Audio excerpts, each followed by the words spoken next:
Golden advice, अगर किसी को पोर्टफोलियो बिल्डअप करना है तो उसमें जो एडवाइजर का रोल होता है वो कितना बड़ा होता है और किस तरीके से उसके रोल को आप डिफाइन करते हैं पोर्टफोलियो बिल्डअप के समय?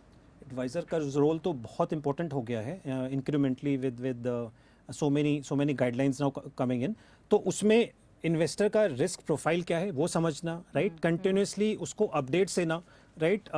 दिस इतना सारा कॉर्पोरेट एक्शन होता है कंपनीज में, बोनस है, राइट्स है, स्प्लिट है, सडनली स्टॉक आधा हो गया एंड कस्टमर इन्वेस्टर, आप सोचिए कितना हिल जाता है। मेरा मतलब right Bajaj finance example recently हुआ था, तो डिवाइड बाय 5, तो अभी इन्वेस्टर को तो कंटिन्यूसली आपको टच में रहना पड़ेगा, राइट, या उनके पास एक माध्यम होना चाहिए जिसके थ्रू वो हमसे करें।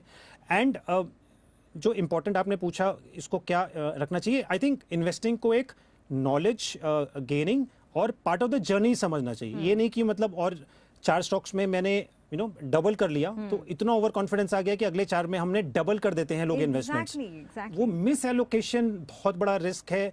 जो लोग ओवर कॉन्फिडेंस में या फिर किसी हर्ड मेंटालिटी, किसी दोस्त ने पोर्टफोलियो का 10% एक स्टॉक में डाल दिया तो हम एक्साइट में हम भी डाल देते हैं। ये नहीं पता कि उनका रिस्क एपेटाइट अलग है, हमारा अलग है, उनके ओवरऑल कॉर्पस हमसे शायद या इस इन्वेस्टर के शायद 10 गुना ज़्यादा बड़ा है। तो ये सब चीज़ें आई थिंक थोड़ा अगर केयरफुल रहें, ध्यान रखें तो आई थिंक वो काफ़ी। एंड ऑलवेज ध्यान रखें, go for the long term, right. कोई भी क्रिकेटर आप पूछेंगे वो कहेंगे बेस्ट फॉर्म ऑफ क्रिकेट मेरा क्या है, टेस्ट क्रिकेट, राइट। कोई नहीं कहेगा T20 मुझे तो बस खिला लो कभी भी। तो इसीलिए यहाँ पे भी लॉन्ग टर्म इन्वेस्टिंग पे ज्यादा ध्यान रखें तो ज्यादा I think you will have more peaceful night. जैसे मैं बोलता हूँ रात में अच्छे से सो। देखिए हमारा खास शो एडवाइजर जरूरी है सिर्फ जी बिजनेस पर।